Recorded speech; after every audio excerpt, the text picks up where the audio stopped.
Bienvenue à toutes et à tous dans La Boîte à Gants, le podcast qui donne de la voix à vos histoires automobiles. Je suis Yann Delplanque et chaque semaine je vous en partage une nouvelle.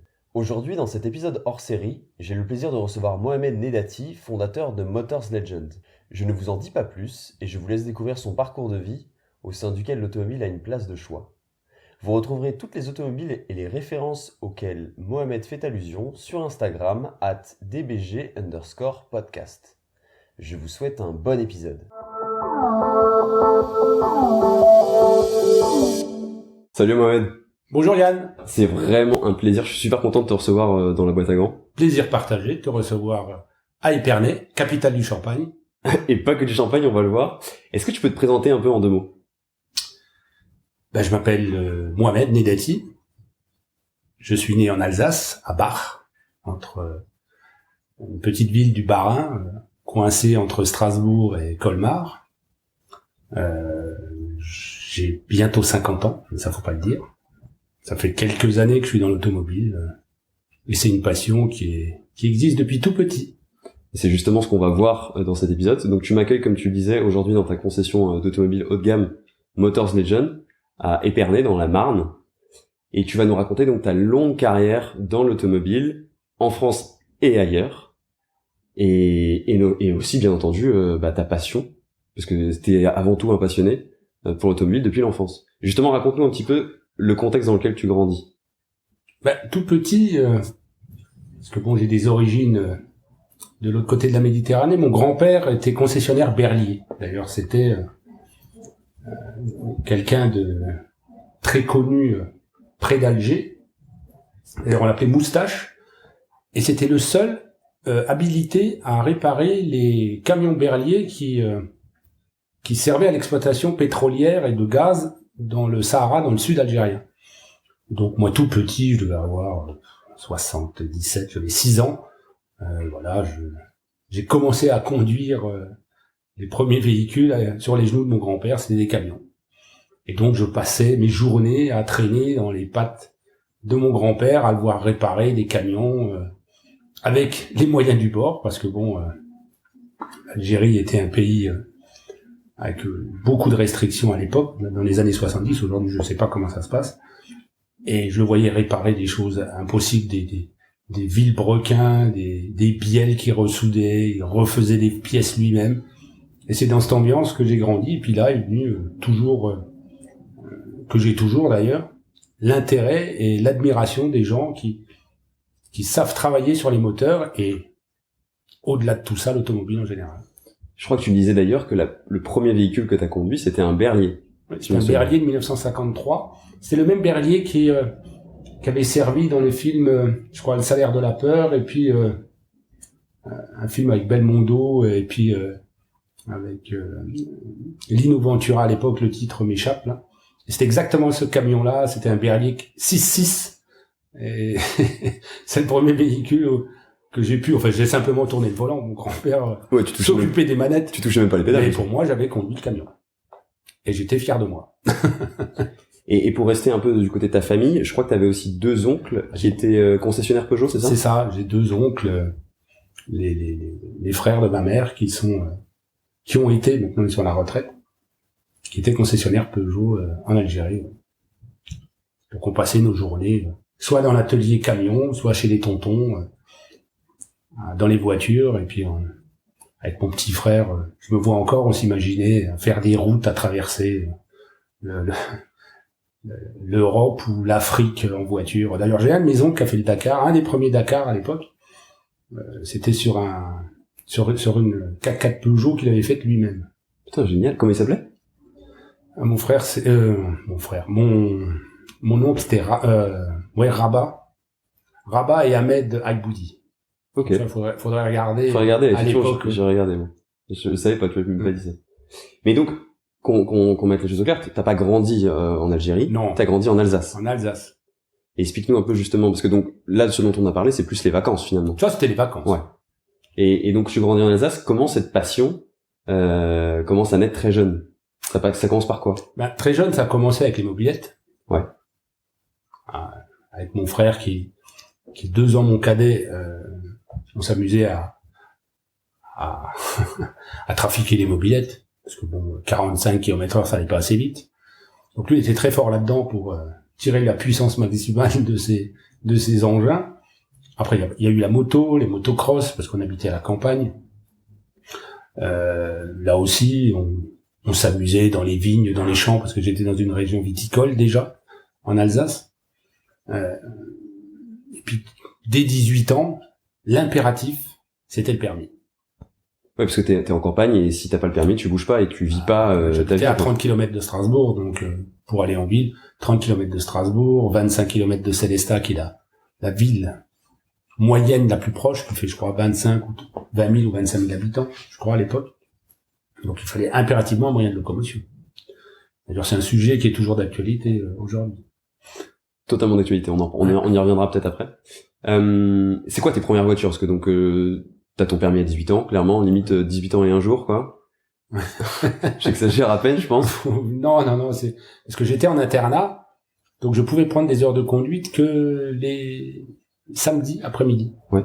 Et comme déjà à l'époque, les auto-écoles étaient bondées, donc moi, revenant de ma semaine d'internat, j'avais 1 heure ou 2 heures le samedi après-midi. Mais bon, je crois que j'ai fait 3 heures de code et 5 heures de conduite pour avoir le permis.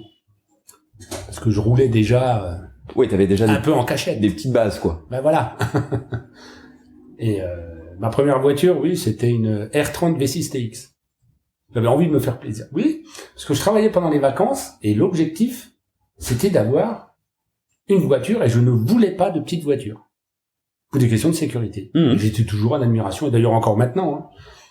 L'autre soir, je me suis surpris à regarder sur Le Bon Coin si je trouvais une R30 V6 ou une CX GTI en bon état. Parce qu'une CX GTI, justement, t'en as eu une après. J'en ai eu une après. Que t'as un peu préparé, je crois, d'ailleurs. Oh, j'ai eu plusieurs CX GTI. J'ai eu CX GTI, j'ai eu CX GTI Turbo. Turbo 1, Turbo 2. Enfin, depuis tout gamin, j'ai toujours adoré les grosses voitures. Je mettrai des photos pour les auditeurs qui voient pas exactement ce que c'est. Mais une CX GTI, faut comprendre, surtout la tienne, à mon avis, un peu préparée. Tu pouvais manger une Porsche avec ça. Ah oui, facile, oui, parce que comme mon frère à l'époque avait fait un CAP BEP de tourneur-fraiseur, on avait démonté l'admission, et il avait poli l'admission, puis on a fait quelques petites modifs. J'étais allé voir un ami qui était agent Citroën, on a réglé le turbo un peu différemment, la voiture faisait 164 ou 170 chevaux, 169 chevaux de mémoire à l'époque. Elle devait faire largement plus de 200 chevaux, parce que même des Porsche 911 ou 944 turbo n'arrivaient pas, sur autoroute, n'arrivaient pas à me suivre. Je bloquais le compteur sur la voiture. Je sais plus, j'étais à 2,30 ou 2,40, je crois. Je le bloquais. Des vitesses qu'on ne peut plus atteindre, en tout cas légalement, sur route ouverte. C'était totalement illégal déjà à l'époque. Bon, enfin bon, on avait poussé le bouchon un peu loin, parce que bon, il y a tout qui a pété, le turbo, le moteur. Je me suis retrouvé en panne sur l'autoroute, en périphérie de Strasbourg, à 2h du matin, le moteur fumant, donc voilà. Mais bon, on a bien profité, et puis on a bien rigolé. Et en parlant d'anecdotes et on va dire de conneries de jeunesse, parce qu'on a tous fait, tu m'as raconté aussi l'histoire d'un de tes potes de l'époque, la famille Kiefer, quelque chose comme ça, si je me souviens, ou Kiefer peut-être. Oui. Et un pote donc d'enfance qui avait une 205 GTI et t'as une petite histoire assez marrante là-dessus. Ouais, voilà, c'est pour ça que je n'aimais pas à l'époque les petites voitures, les petites bombinettes, parce que et toujours maintenant je les trouve dangereuses, même si des progrès ont été faits au niveau de la sécurité. Et donc Jérôme sa maman avait tout le temps les dernières Peugeot. Avant la 205 GTI avait une 504 coupée. Ouais. Et donc elle a eu une des premières 205 GTI. Donc son papa a acheté, c'était le cadeau pour Madame Kiefer, cette 205 GTI. Puis un soir, il a eu le droit de la conduire.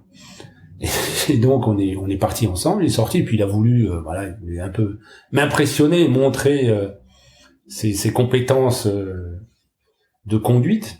Et je l'ai averti plusieurs fois en lui disant que si nous arrivait quelque chose, il se prenait une baffe. Évidemment, il m'a pas cru, et évidemment, j'ai vu qu'il maîtrisait pas. On est sorti de la route, la voiture a été enroulée autour d'un arbre. Lui, il a été légèrement blessé. Au moment où les gendarmes sont arrivés mais bon, il a eu ce que je lui avais promis, il a eu sa baffe. D'ailleurs, le gendarme, quand il est venu, il dit, mais qu'est-ce qu'il a? Il est tout rouge sur le côté, c'est un choc. Il dit, non, c'est mon pote qui m'en a collé une. Donc, une 205 GTI pliée et une bonne bof. Voilà. C'est une belle conclusion. C'est Voilà, plutôt une mais belle conclusion. la voiture était cassée, mais personne n'avait rien. Ouais, c'est essentiel. Quelques petites coupures, mais rien de méchant. Donc là, on est vraiment sur fin d'adolescence, début, on va dire, de vie de jeune homme. Tu commences à travailler assez tôt. Comment se débute ta carrière, justement, notamment par rapport à l'automobile? Je crois que tu commences pas dans l'automobile. Pas du tout. Tu commences par quoi? J'ai une formation dans la vente, et à l'époque, en Alsace, c'était assez compliqué de trouver du travail dans ce domaine-là, et notamment dans la vente. Donc, ne pouvant rester sans emploi, j'ai travaillé dans le bâtiment quelques années. J'ai même resuivi une formation dans le groupe Bouygues. Enfin, en Alsace, c'était Kesser. J'ai travaillé quelques années. Physiquement, c'était assez compliqué, assez dur. Et activité que j'ai arrêtée, et j'ai rencontré un ami qui m'a proposé de travailler pour lui dans le transport. Donc là, c'était pas des voitures, mais bon, c'était des camions. Donc j'ai commencé dans le transport. Au bout d'un an, il a eu quelques petites difficultés. Et ça, c'est vraiment, je tire mon chapeau à ce monsieur, parce que il nous a donné la possibilité de monter nos boîtes respectives. Moi, j'avais 24 ans, 25 ans. Donc, il nous a mis à disposition un camion pour démarrer. C'était en sous-traitance. Et après, de fil en aiguille, j'ai grimpé. Je suis monté à une vingtaine de véhicules jusqu'au début des années 2000. Mais j'avais toujours derrière la tête, l'idée d'avoir un garage, et toujours cette image de mon grand-père avec le garage, les autos. C'était resté marqué, c'était marqué, ouais. Et ça avait commencé parce que j'avais pas mal de véhicules de livraison, mais j'avais mon atelier de réparation. D'ailleurs, ce qui a fait que quand j'ai vendu mon activité livraison, j'ai gardé mon atelier, qui s'est transformé après pour atelier automobile, et après, j'ai dérivé vers la vente, tout doucement. Ok, et donc tu crées cette boîte, elle vit jusqu'en 2000, c'est ça? Ouais, 2000. Quelque chose comme ça? 2001, ouais. Enfin, c'était à cheval entre l'automobile et puis j'avais les deux activités, c'était un peu à cheval. Et t'as gardé l'automobile et t'as vendu la partie transport. Qu'est-ce qui se passe après? Parce qu'il y a une très belle, c'est sur quelques années bien sûr, mais il y a un très beau cheminement qui va arriver pour toi. J'ai commencé par l'entretien de véhicules. C'était de l'entretien rapide. Après, on a fait de l'entretien un peu plus technique, réparation de moteurs. Je faisais beaucoup de sous-traitants, enfin, d'intervention pour des grosses boîtes, enfin, gestion de flotte. Je vendais beaucoup de pneus à l'époque. Et après, tout doucement, je me suis orienté vers la vente de véhicules récents. C'était essentiellement des Mercedes, des véhicules allemands d'import. J'étais en Alsace, c'était pas très loin. Donc, et tu parles très bien allemand aussi. Je parle allemand très bien, je dirais pas ça. Mais tu parles allemand en tout cas. Oui, ils me comprennent. C'est tout ce qu'on leur demande. Et je les comprends. Tout doucement, de l'atelier, je m'en suis séparé à un certain moment, et j'ai gardé la partie vente, ce qui m'a permis après de travailler chez Porsche à Strasbourg, chez K67, pas comme salarié, mais en freelance, parce que je ne voulais pas être salarié, et donc j'ai fait profiter, je pense, la concession de mon réseau client et de mon petit réseau qui était à l'époque en train de se constituer. Parce que tu avais déjà une certaine expérience dans le VO. Le VO, pour les gens qui savent pas ce que c'est le véhicule d'occasion. C'est ça. Et donc, comme tu disais, tu t'es mis en tant que freelance parce que tu voulais pas ce statut de salarié, tu voulais garder ta liberté aussi. C'est ça. Et donc, tu entretiens un bon rapport avec ce directeur le directeur, oui. Ouais. C'était vraiment quelqu'un de bien. Et donc, justement, à Strasbourg, il t'est arrivé quelques anecdotes, tu m'en as raconté quelques-unes, notamment, si tu veux bien raconter, celle avec 2 promoteurs immobiliers de la région qui étaient assez connus pour vous acheter des Porsche, enfin, qui venaient souvent vous acheter des Porsche plutôt. Et tu m'as raconté une petite histoire par rapport qui est liée à Shabbat. Ah. Oui, c'était Jean-Marc, ça, qui avait une technique pour régler ses factures d'entretien à l'atelier. Parce que bon, c'est quelqu'un d'assez connu à Strasbourg, et je me souviens à l'époque, Éric Donard, le chef d'atelier, avait pas mal de soucis à avoir les encaissements des interventions sur ces véhicules. Donc il se débrouillait toujours pour déposer le véhicule le jeudi, le récupérer et avoir le véhicule le vendredi seulement. Le problème, bon, il envoyait quelqu'un parce que lui il n'avait plus le droit de toucher d'éléments électriques et surtout pas de relation d'argent, pas d'échange d'argent. Donc, il s'est avéré qu'un jour, Eric était en formation à Paris. Et puis il vient dans mon bureau, il me dit écoute, il y a la voiture de Jean-Marc, il va venir la récupérer, il y aura son collègue. Voilà la facture, mais bon, tu verras, il va pas payer comme d'habitude la dernière facture, j'ai mis 3 mois à l'encaisser. Je dis ah bon, écoute, on va voir. Donc effectivement, il vient assez tard, il était 18h30, je me souviens, il faisait encore nuit. Il faisait déjà nuit, pardon. Et son Cayenne était garé, c'était un Cayenne turbo, il sortait de révision. Et là, c'est lui qui est venu avec un de ses employés qui devait rouler le véhicule. Et moi, j'ai fait un peu l'idiot, donc il me demande si le véhicule est prêt. Je lui dis oui. Et je lui tends la facture. Il me dit, non, je peux pas payer, tu sais très bien, c'est Shabbat. Je dis, écoute, moi, je peux pas te laisser la voiture. Non, mais Eric, il me dit, Eric est au courant. Je dis, oui, mais moi, je sais pas. Je dis, tu sais, moi, il m'a donné la responsabilité de la facture. J'ai pas le droit de laisser partir un véhicule si elle n'est pas acquittée. Il était pas content. Parce que c'était la première fois qu'on tombait pas dans son piège, entre guillemets. Voilà. Et il était vraiment pas content. Il a dit qu'il allait en parler à Roland. J'ai dit, écoute, je suis désolé, mais si tu veux la voiture ce soir, j'ai dit, je vais demander, t'as ta carte? Il dit, oui, mais je peux pas faire le code. Je dis, mais c'est pas grave. Tu la mets, je fais le code. Donc c'est exactement ce qui s'est passé. Puis il a récupéré sa voiture, pas content, mais facture acquittée. Et donc, tu t'es été un peu la star dans la concession parce que t'étais le premier, entre guillemets, à avoir pu payer, quoi. Lundi, c'est vrai, il a tout de suite allé voir Roland, le directeur, en se plaignant. Et bon, j'avais entendu la conversation parce que c'était des bureaux vitrés, que j'allais subir le courroux et les foudres du directeur. Et une fois que le client est parti, il me dit, écoute, ta technique, géniale, hein. C'est la première fois qu'on arrive à se faire payer dès que le véhicule est sorti. Je dis, écoute, quand tu sais pas, tu me demandes. Et t'en avais une autre.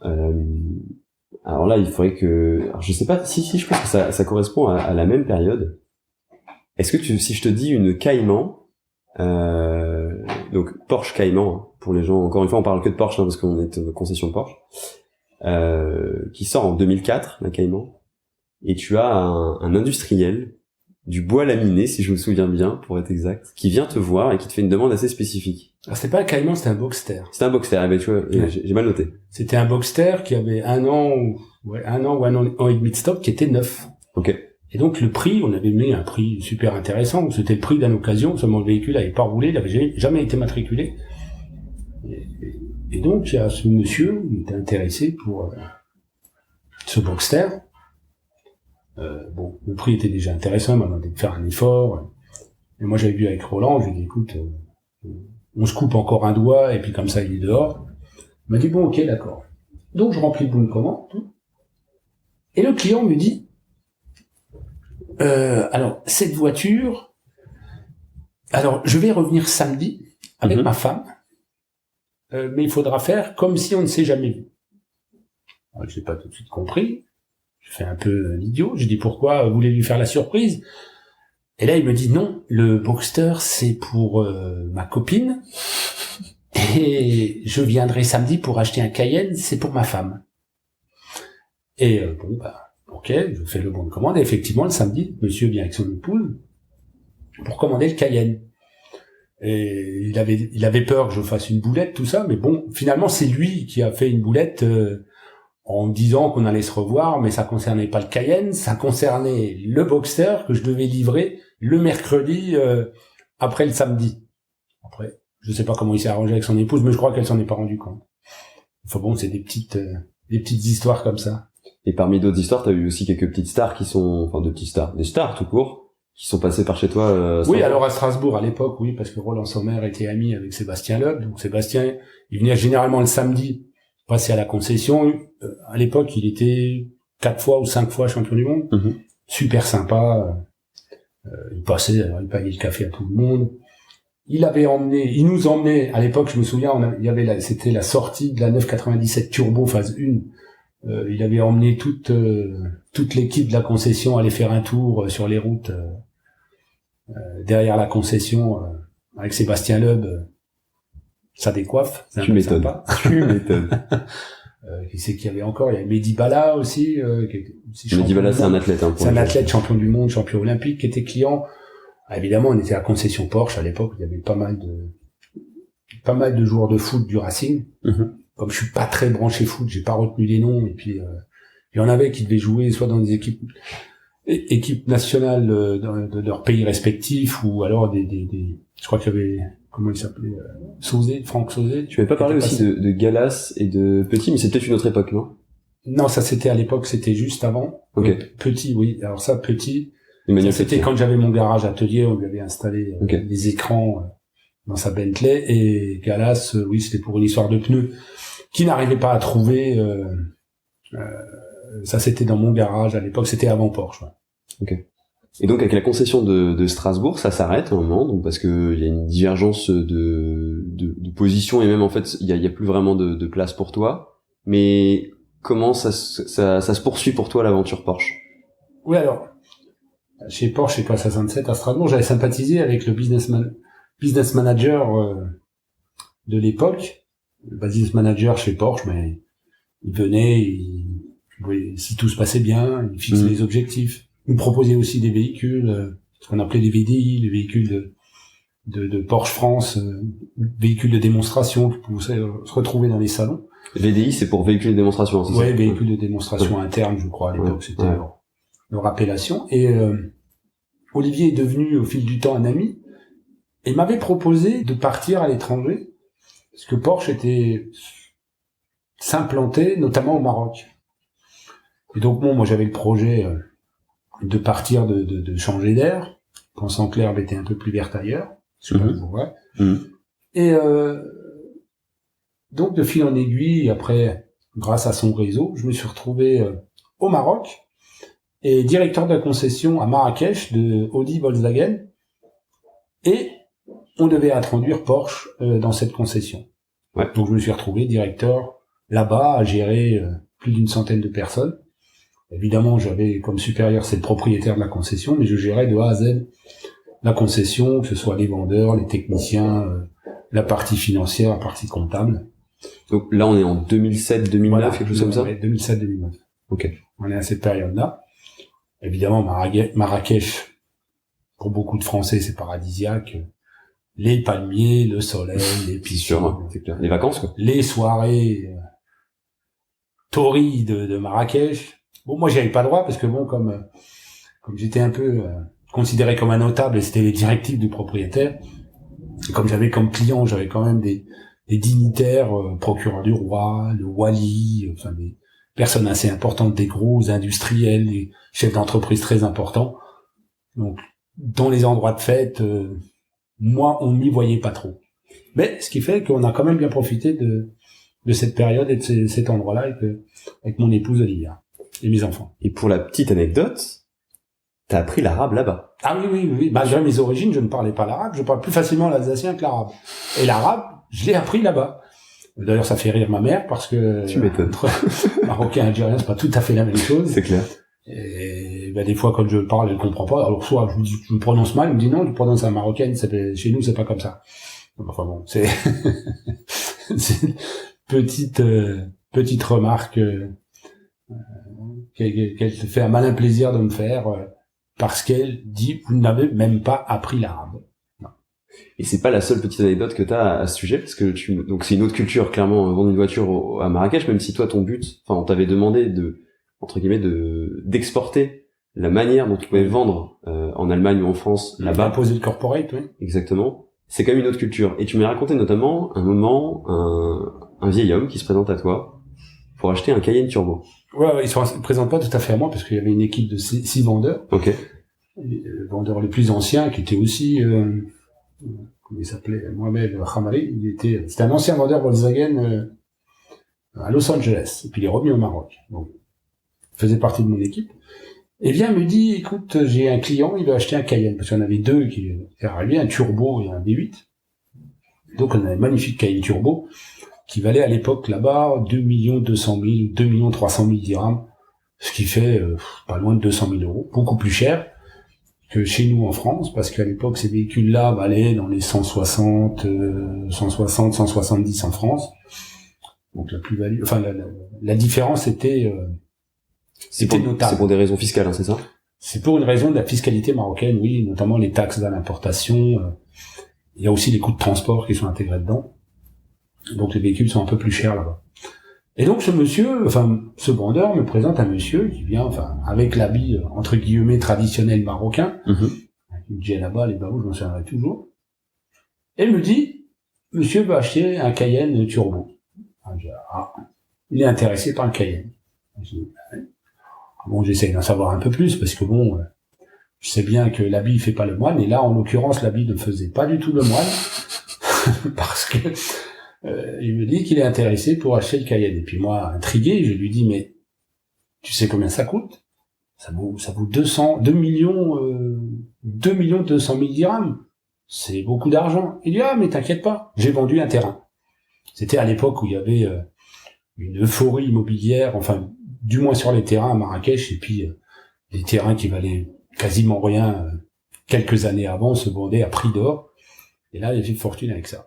Alors ça, il y avait déjà Pourquoi ils se vendaient à prix d'or? C'était pour des raisons hôtelières? Ils étaient rachetés pour faire des complexes? Des raisons hôtelières. Il y avait aussi beaucoup de Français qui venaient construire leur résidence secondaire. En plus, c'était un terrain au pied de l'Atlas. Donc, il y avait des infrastructures, malgré ce qu'on peut penser, des infrastructures, des routes. L'eau était mise en place. Et puis c'est vrai, Marrakech, là on est au pied de l'Atlas, c'est vrai que c'est paradisiaque. Il fait pas trop froid l'hiver, il fait froid quand même. C'est un air sec. Certes, il fait très chaud en été. Et puis il y a toute l'ambiance qui attire qui attirait, maintenant je sais pas, mais qui attirait beaucoup de retraités européens, pas seulement des Français, hein. J'ai vendu des voitures à des Allemands, à des Turcs, à des Grecs à Marrakech, des Américains, des Australiens. Ouais, c'était multiculturel. Ouais, c'était multiculturel. D'ailleurs, il y avait plein d'endroits à Marrakech qui étaient très cosmopolites et des gens qui venaient de divers horizons. J'ai rencontré une personne là-bas, c'était un Cubain, on est devenus amis, rencontré à Marrakech. En fait, j'ai fait mon réseau que j'ai maintenant, vient en grande partie des relations et des rencontres que j'ai pu faire au Maroc. Alors pour finir sur cette histoire du Cayenne, donc là il y a eu déjà la commande où j'étais surpris, mais c'est le jour de la livraison qui était très rigolo.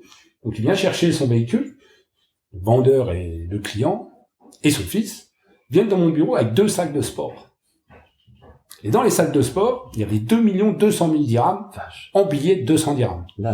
Donc là, qu'est-ce que j'ai fait? Là-bas, c'est pas comme chez nous. On vend une voiture, c'est soit virement 2 jours avant, soit un chèque de banque. Non, là-bas, ça pouvait se faire en espèces. Donc j'ai appelé la comptable et puis la secrétaire comptable qui sont venus avec des machines à compter les billets. Ils ont passé la moitié de la matinée à compter les billets, puis après partir à la banque pour, pareil, recompter. Je crois que ça avait démarré vers 10h30, 11h le matin, et la transaction s'est terminée, il devait être 14h30, 15h. Et ils étaient arrivés avec quelle voiture, ces gens-là? Alors ça aussi, c'était un moment bien rigolo, parce que évidemment, Cayenne Turbo à l'époque, c'était une phase 2, il faisait quand même 500 chevaux. Donc jamais roulé d'automatique, sort de la cour. Il a failli les rafler 1 ou 2 fois. Donc, je lui ai expliqué comment ça fonctionnait. Puis, au bout d'un moment, je lui pose la question. Je lui dis, mais c'était le fils du monsieur qui a acheté la voiture. Je lui dis, mais tu roules avec ça, t'avais quoi comme voiture? Et puis, en face, il me montre une vieille R12 qui devait dater de 73 ou 74. Renault R12, hein. Oui, une Renault R12. Je dis, oui, ça va te changer, hein. Ça va pousser un peu plus fort, ouais. Donc, voilà, de toute façon, il y a que là-bas qu'on peut voir des choses pareilles. Et son objectif, il avait vendu un terrain. Et en fait, c'était le rêve du fils. Là aussi, encore une fois, la passion voulait avoir un Cayenne.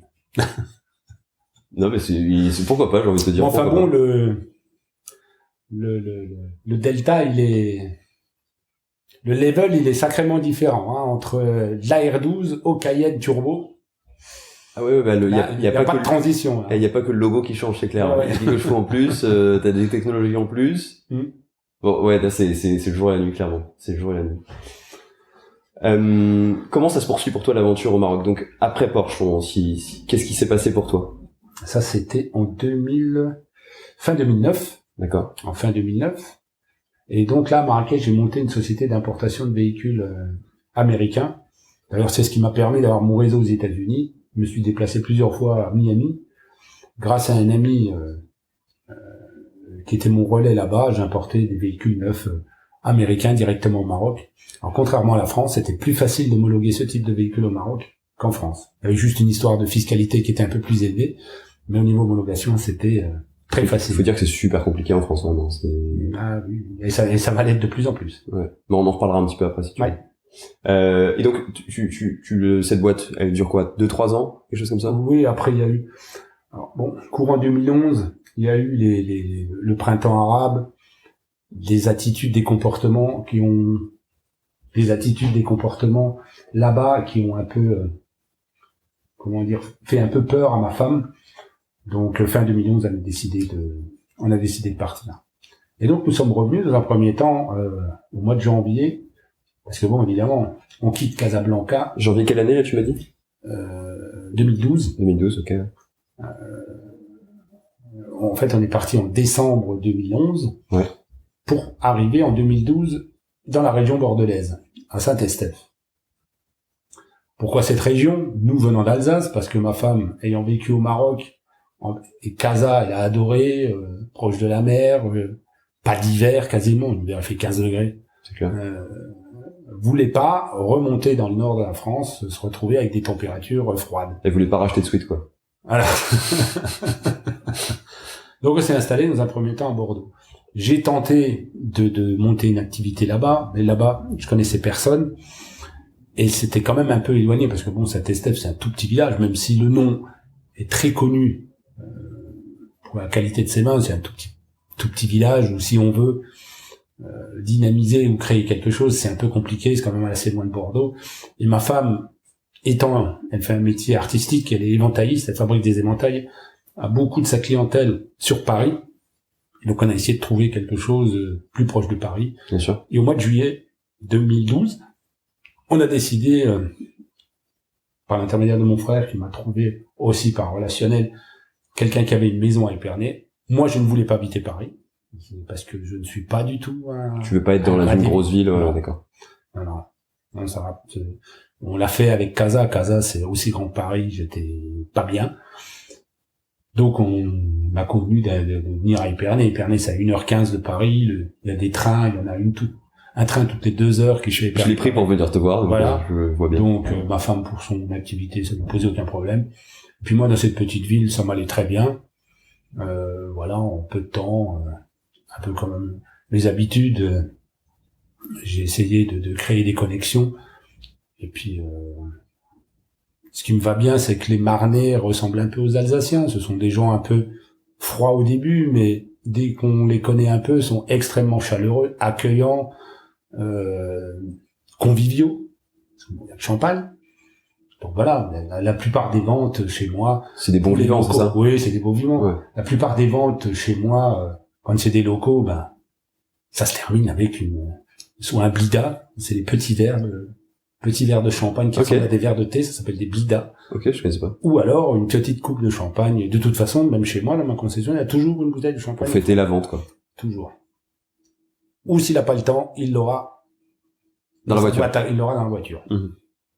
Et justement, donc là, maintenant, tu vends quand même des voitures haut de gamme. T'as pas commencé par ça? Ici à Épernay? Ouais. Non, au début, je revenais d'expatriation, il n'y avait pas obligatoirement les moyens. Il y avait des petites autos. On a commencé avec, je vendais quoi? Des Golf, des Beetle, Audi A1, des voitures à prix, de belles autos récentes, mais pas des gros budgets. Plutôt, dans les 30 000 euros, si on parlait. Oui, voilà, 30, 40 000, c'était exceptionnel. Et après, petit à petit, pierre par pierre, comme dirait l'autre, petit à petit, l'oiseau fait son nid. Et qu'est-ce que t'as actuellement dans ton garage pour montrer un petit peu l'évolution maintenant? Qu'est-ce qu'il y a comme belle auto? Parce que moi, je les ai vues.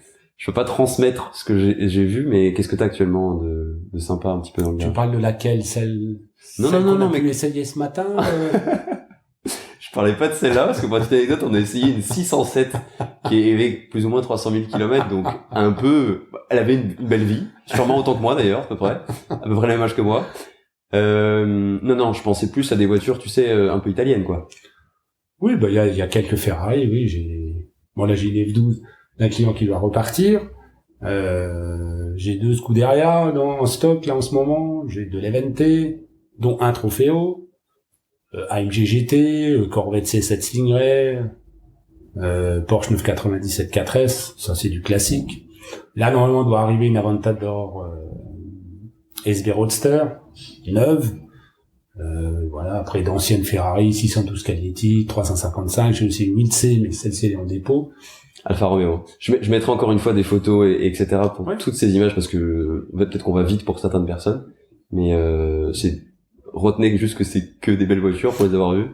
Oui, alors ça c'est un peu le paradoxe. Je suis un ancien de chez Porsche, j'ai travaillé chez Porsche, je me suis un passionné des voitures italiennes. Moi, Ferrari, Maserati, il y a le côté de l'Italie. Parce que bon, mon nom, même si j'ai des origines de l'autre côté de la Méditerranée, j'ai pas tout dit. Mais il y a une partie de mes descendants viennent de la botte. Il y a ce côté toujours, la finesse italienne, le bon goût italien dans les voitures, on le retrouve. Et puis les moteurs, c'est des symphonies. Il y a pas de comparaison possible. Personne n'arrive à faire des moteurs de cette manière-là, mis à part les Italiens. Je dois reconnaître que tu m'as démarré tout à l'heure une Ferrari F12 et j'ai eu des frissons. Ouais. C'est extraordinaire, vraiment extraordinaire. Raconte-nous un peu justement parce que là tu viens de m'apprendre un truc, je savais pas ça. Des origines italiennes. Tu penses que c'est un lien par rapport au fait mais que... mon nom n'est pas du tout un nom d'origine maghrébine. C'est vrai. Ah bah, totalement, ouais. Ça doit être Nedati, hein, pour... mes ancêtres a dû traverser la Méditerranée, ou alors s'est endormi dans la barque, et puis s'est retrouvé de l'autre côté, et puis voilà, et puis il est resté, ou alors il n'avait pas envie de refaire le chemin inverse. C'est ce qu'on pense, en tout cas. Et c'est peut-être aussi ce qui explique ton attachement pour les voitures italiennes, peut-être, d'une certaine manière. Peut-être. J'ai beaucoup de mes amis sont italiens. J'adore la cuisine italienne.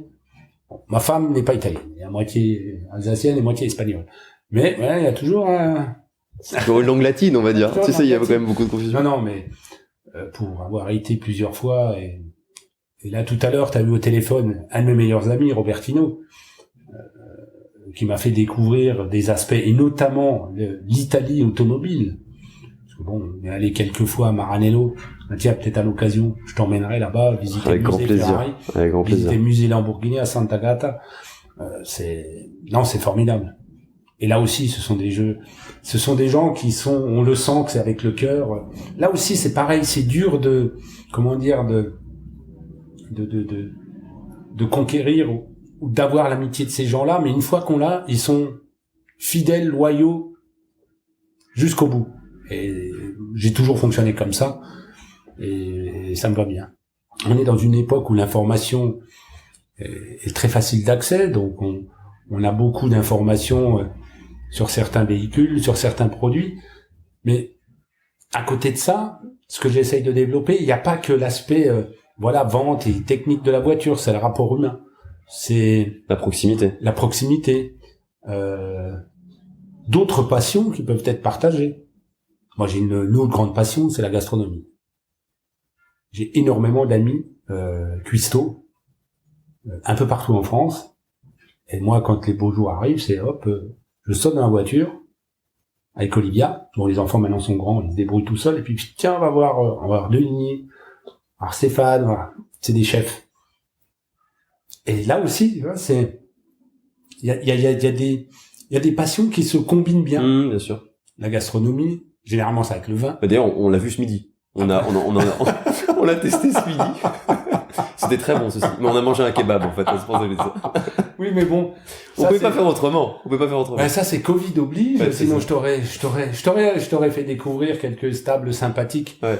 Notamment mon ami Bertrand, qui est à Haï, qui a une rôtisserie, qui s'appelle la rôtisserie Henri IV. Il a un établissement fantastique, une grande verrière, et je suis désolé, là, actuellement, quand je reçois des personnes, de pas pouvoir leur faire découvrir. Je suis désolé surtout pour les restaurateurs, moi, hein, c'est pour ça. Hein. Et de pas pouvoir les accueillir. Bertrand, on s'appelle aussi un client. On s'appelle régulièrement. Oui, c'est un peu compliqué ce qu'on vit, mais bon, j'espère que... Non, mais ce kebab était très bon, d'ailleurs. Je me souviens plus du nom, mais il était très très bon. En plus, c'est un kebab 100% marnais. Hein. C'est vrai? Ce sont des Marnais sparnassiens qui tiennent ce kebab. On peut digresser sur le kebab, parce que nous sommes deux spécialistes de kebab, on vient de s'en rendre compte. On a une culture du kebab assez développée au l'automobile. Non, surtout mes fils, moi. Écoute, ça fait déjà un petit moment qu'on discute de toute ta vie. Moi, ce qui m'intéressait aussi pour finir, c'était d'avoir un peu ta vision de ton métier, donc vendeur d'automobile, parce que c'est ce que tu fais à l'heure actuelle. Tu vends des véhicules d'occasion, mais d'exception. Comment tu vois un peu la suite par rapport à tout ce qu'on peut entendre, tu sais, l'histoire du malus, peut-être que les comportements d'achat changent aussi. Comment tu vois un peu tout ça? Pour parler du malus, là, on va pas avoir le choix parce que c'est des contraintes. Est-ce que tu peux expliquer un petit peu le malus, parce que c'est peut-être quelque chose qui est pas forcément clair pour tout le monde, comme pour les gros véhicules. Que ce soit les gros véhicules ou les petits véhicules. Là, depuis quelques années, on est en train d'assister à un abaissement du taux de grammage où démarre le malus. Là, maintenant, cette année, on va démarrer à 120 grammes, si je me trompe pas, ou 123 grammes, où à partir de là, ça va être 50 € la première taxe, pour monter cette année, pour au-delà de 184 grammes à 191, on va monter jusqu'à 30 000 €. Mais entre deux, il y a les véhicules de Monsieur Tout-le-Monde qui, eux aussi, peuvent être impactés. D'où, actuellement, certes, de très beaux véhicules, mais est-ce que je me demande s'ils ont, ces véhicules-là, encore une âme, ou encore un cœur? Parce que certes, il y a des progrès technologiques qui ont été faits. La Peugeot, Renault ou d'autres constructeurs font de très beaux moteurs 3 cylindres. Mais bon, on vibre plus, quoi. Si, peut-être, j'ai entendu le moteur de la Yaris, la 3 cylindres, qui marche fort, mais bon, il fait, je crois, 250. Tu parles de la Yaris GR, c'est ça? La Yaris GR, oui. Et là, tous ces moteurs-là, on a certes un véhicule agréable à l'œil, pratique, tout ce qu'on veut, mais ça rentre maintenant dans un objet utilitaire, comme on aurait besoin d'une machine à laver. Et puis, peu importe comment il va se mouvoir, ce véhicule, soit de l'électrique, soit de l'hybride, soit des petits moteurs, toujours avec cette obsession de grammage CO2. Alors, pour revenir au véhicule que moi je vends, beaucoup de V8, des V12. Évidemment, si je prends des V8 ou des V12 il y a 15-20 ans, là, au niveau grammage de CO2, on parle plus en grammes, on va parler en kilos, presque. Mais bon, ce sont des véhicules qui roulent pas. Qui roulent très peu, de toute façon. Qui roulent très très peu, enfin, sur la durée de vie. J'ai une 612 Caglietti qui a 30 000 km qui est de 2004, la voiture a 16 ans. Ferrari, pour les gens qui... Ouais, une Ferrari 612 Caglietti. Si tu fais le ratio sur l'année du grammage qu'elle a émis, elle a rien émis. Ce sont des voitures de passionnés. Et là, on est en train de tuer, pas seulement le côté passion, mais tout un savoir-faire. Parce qu'on va abandonner les moteurs atmosphériques. Bientôt, les moteurs atmosphériques ne pourront plus être homologués. C'est déjà quasiment le cas. C'est quasiment le cas. À cause des normes anti-pollution. Et on préfère s'orienter vers une technologie qui est certes peut-être l'avenir, très en pointe, mais que malheureusement, nous, dans les pays européens, nous ne maîtrisons pas encore. Toute cette technologie, du moins tout ce qui est électrification, est détenue essentiellement par les Chinois. Alors, est-ce que c'est judicieux sur l'autel de la baisse des émissions de CO2? Il faut détruire notre industrie, notre savoir-faire, notre patrimoine, notre histoire industrielle européenne, je parle, pour aller tout donner aux pays d'Asie?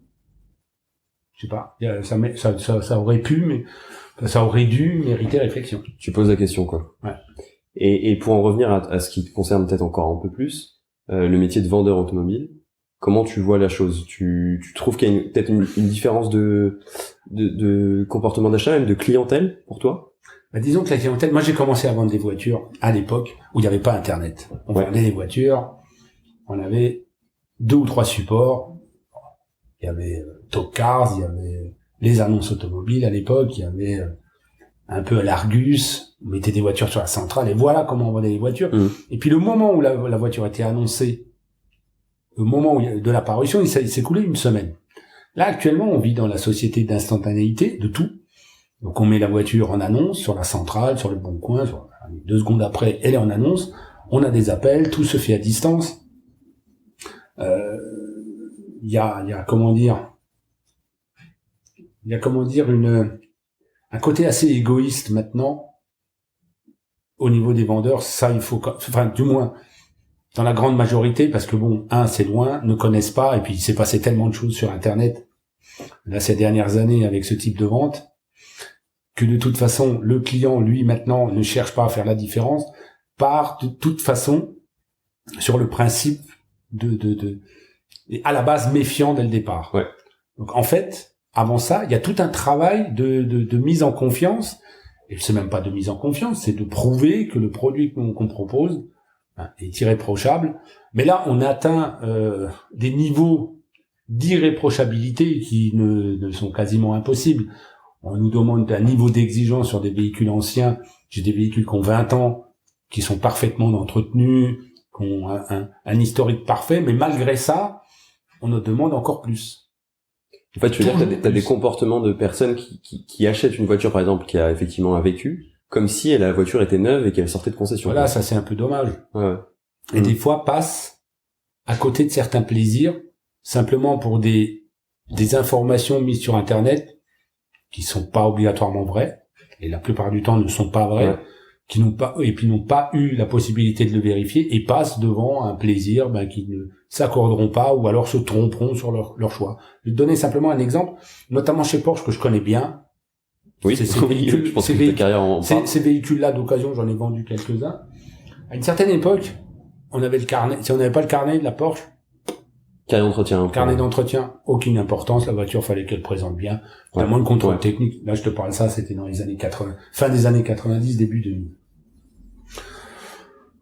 Le temps a passé, donc il fallait le carnet d'entretien à jour du concessionnaire. Ok. Maintenant, on arrive sur des véhicules de 20 ans, 15-20 ans. Donc il faut le carnet d'entretien à jour du concessionnaire. Juste pour expliquer pour les gens qui seraient pas forcément au courant, un véhicule maintenant sans carnet d'entretien, surtout sur des véhicules de ce type-là, a forcément moins de valeur que s'il y a un historique qui est limpide, qui est totalement traçable. Il est même invendable. Il est même invendable, tout à fait.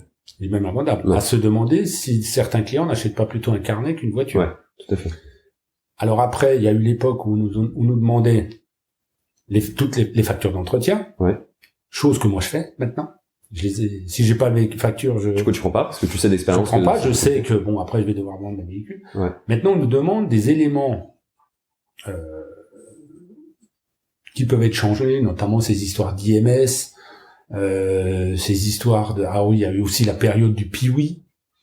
Tu peux expliquer un peu le PIWI? Alors le PIWI, c'est un test de sur-régime qui a été mis sur les premières autos, c'était la 996, où il y avait 2 plages. C'est-à-dire, on pouvait connaître les sur-régimes sur chaque rapport.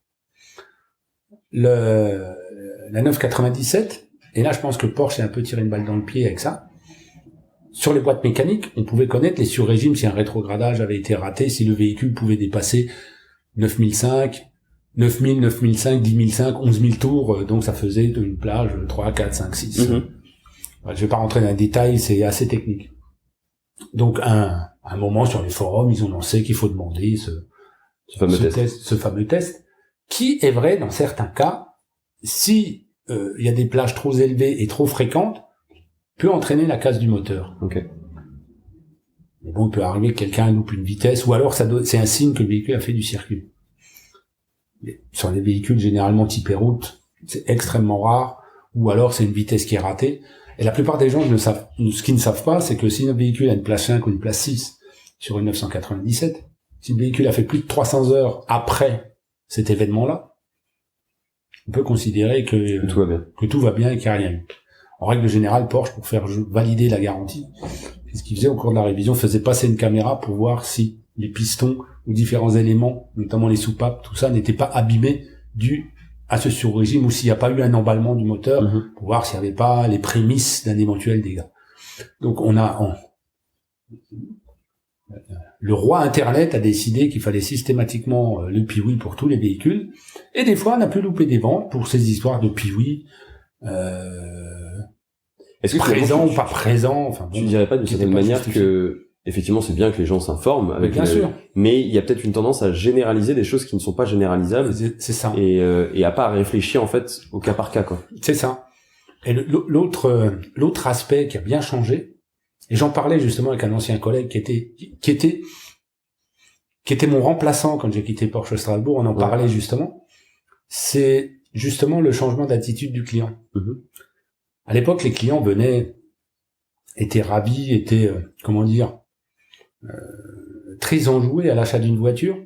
Là, au premier contact, bon, ils voient le véhicule, mais il y a quand même on sent une méfiance systématique. Et donc là, il y a tout un travail il faut qu'on monte notre probité, en mettant tous les éléments sur. Moi, ça me pose aucun problème. Ouais, en fait, il faut être totalement transparent, ce qui est une bonne chose en soi. Il y a pas de souci. Mais il faut être transparent, mais il faut pas non plus que ça devienne de l'inquisition. Ouais, tout à fait. Le temps fait son travail sur bien sûr, des produits fabriqués par l'homme. Et malheureusement, un marchand, un négociant comme moi ne peut pas, garantir un véhicule de 15-16 ans comme un véhicule neuf. À un moment donné, il va se passer quelque chose. C'est un objet qui vit et qui vit pour le meilleur, et des fois, il y a des pieds peints. Et je crois, mais ça c'est pas propre à l'automobile, les gens ont un peu perdu cette notion de c'est bien d'être perfectionniste, mais en gardant un certain réalisme. Tout à fait. Moi, tu vois, payer une Porsche à 200 000 euros, qui a un problème, alors que le véhicule est tout neuf. Ouais, là, on est d'accord sur tout. Oui, je suis un peu tatillon. Une voiture qui a 50 000 euros, qui a 100 000 kilomètres, et puis, elle a ces petits défaillances du haut temps, ou un entretien un peu plus soutenu, ça fait partie et je crois qu'on a un peu perdu cette notion actuellement. Ouais, on est sûrement moins patient aussi. Ouais, moins patient, et puis on relativise moins les choses.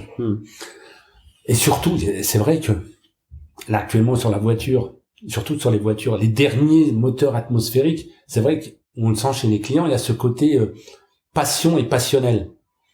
Et j'ai des clients même qui sont devenus des amis, ont la relation avec ces voitures de sport, mais presque charnelle, on a l'impression, ils en parlent comme si c'était leur enfant, comme si c'était quelqu'un de vivant.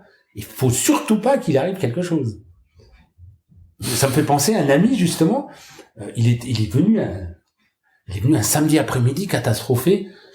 Pourquoi? Parce que on lui avait abîmé, quelqu'un était monté dans sa voiture, il lui avait abîmé, il avait les marchepieds carbone dans la voiture, et C'est quoi comme voiture? Une Porsche 97 4S phase 2.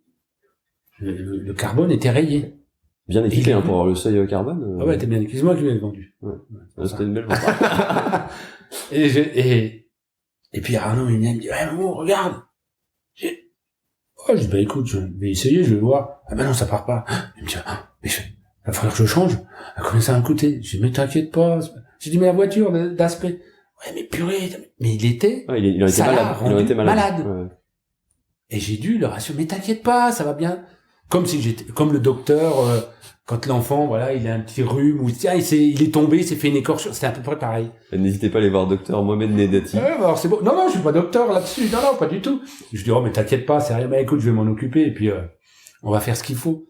Mais c'est ce côté-là que, il y a évidemment des moments un peu moins agréables, mais dans ces circonstances-là, il y a aussi des moments agréables. Tiens, il y a 3 semaines, je vois à mon ami Bertrand une 997 GTS. Ouais. Magnifique. 60 000 kilomètres. C'est une deuxième main, elle était allemande, à la base, mais super bien équipée. Et Bertrand, il a une maison dans le Lot, et il voulait utiliser cette voiture que pour aller dans le Lot. Et puis au début, il me dit, bon, écoute, il m'a payé la voiture, j'ai fait la carte grise et tout. Je lui dis, bon, tu vas aller chercher? Il me dit, bah non. Mais pourquoi? Eh bien, j'ai pas de place dans le garage. Il faut que je vide le garage. Donc il a mis 3 semaines pour vider son garage. Il me dit, ça te dérange pas de la garder? Donc je l'ai gardée là. Tous les clients qui passaient, et il y a pas de prix. Je dis, non, je fais du gardiennage. Donc il est venu récupérer sa voiture, il était tout content, il est rentré, il a vidé son garage, il a rangé. Il vient la rechercher. Il essaye, puis il me rappelle, il me dit, j'ai pas assez vidé. Je peux te la ramener encore une semaine?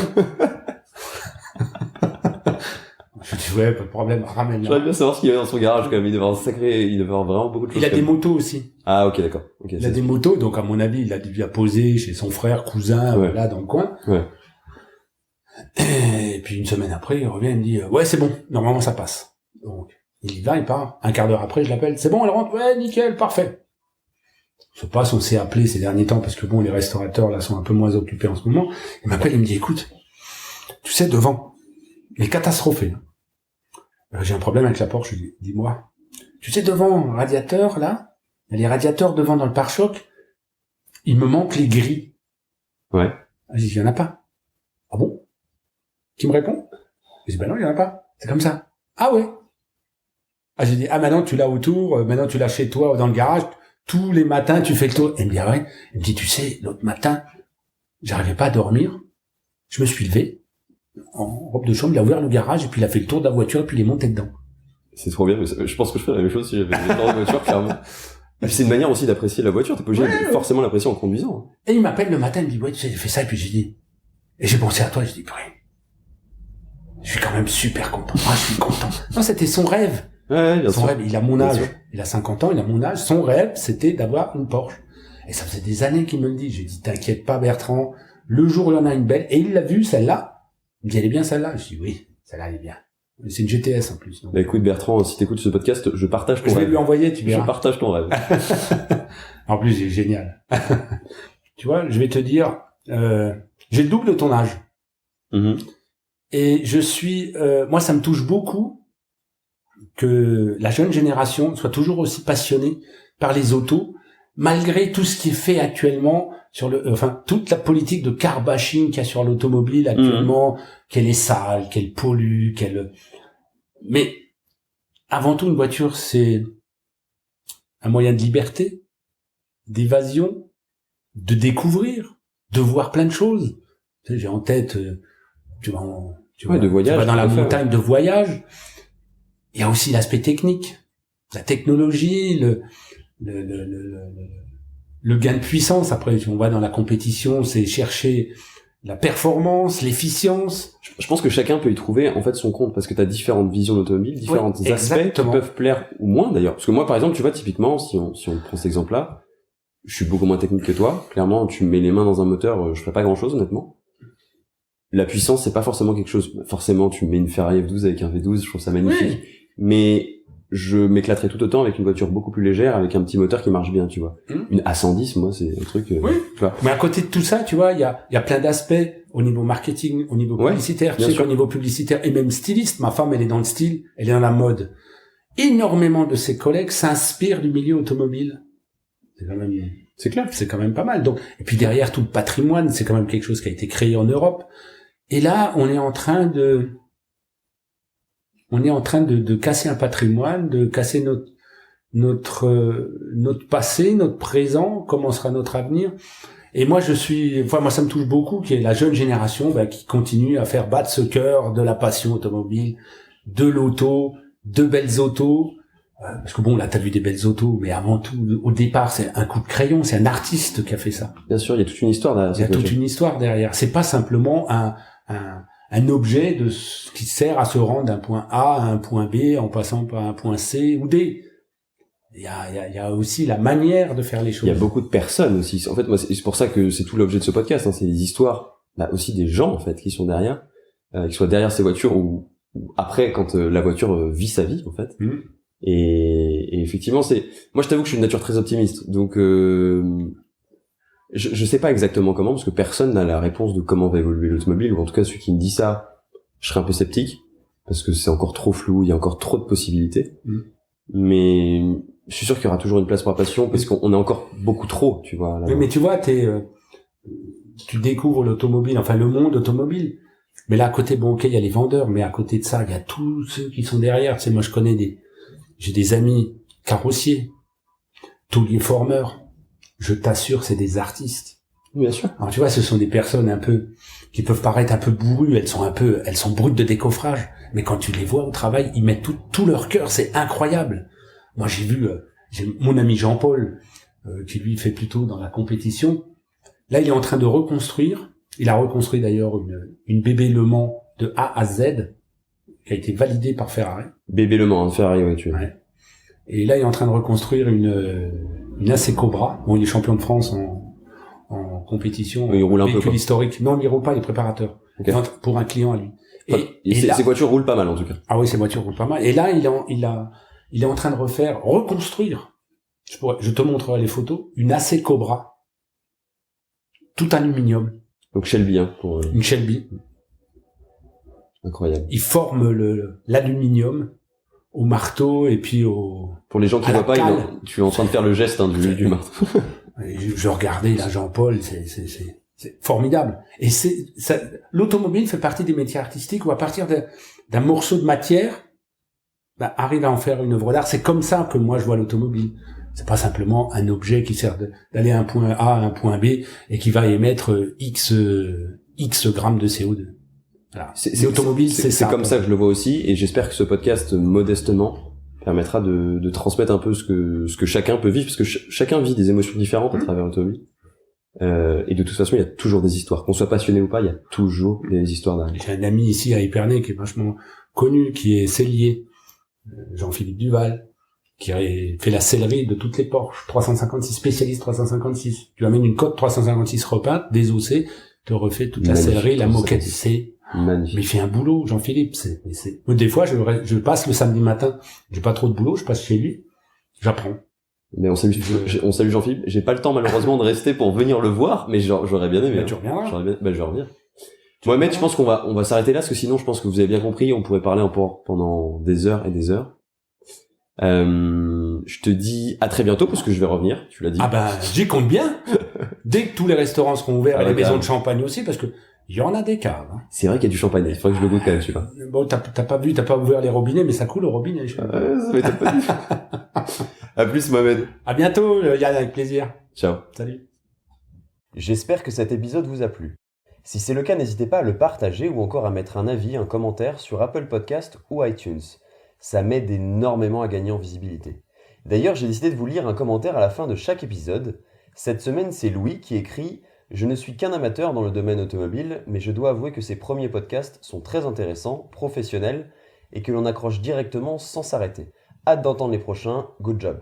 Merci beaucoup Louis, je pense que je m'habituerai jamais à recevoir autant d'encouragement et ça fait vraiment plaisir, donc n'hésitez pas à continuer. Merci beaucoup Louis et merci à vous tous pour tous ces beaux messages. Pour découvrir les coulisses du podcast, vous pouvez me suivre sur Instagram @dbg_podcast. Pensez aussi à vous abonner sur votre plateforme de podcast préférée pour ne rien rater des prochains épisodes. Sur ce, je vous dis à très vite pour un nouvel épisode.